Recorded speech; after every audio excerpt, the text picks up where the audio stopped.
So, Aaron, what was the Union Pier Nudist Club?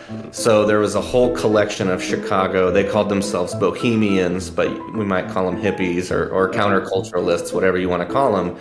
And when they would go on vacation, they got on the same train, but they stayed on one more stop, traveled past New Buffalo, got off at Union Pier. In the 1910s, Union Pier was a very small community. It really still is a very small community, but it was like this hardworking Lithuanian community. People worked really hard and didn't have much time to go to the beach. And it worked out because these counterculturalists from Chicago were more than happy to go to the beach for them. So this group that came from Chicago was part of a group called the Jackson Art Colony.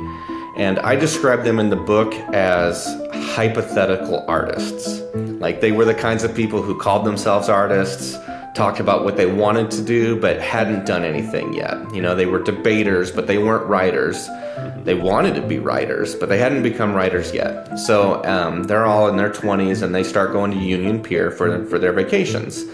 And when they get to Union Pier, the party is on. So you're thinking lots of drinking, lots of booze, early drugs, but the most important feature of their vacations was no clothes. So they would get to the beach and it would just be naked time on the beach, naked time in the water.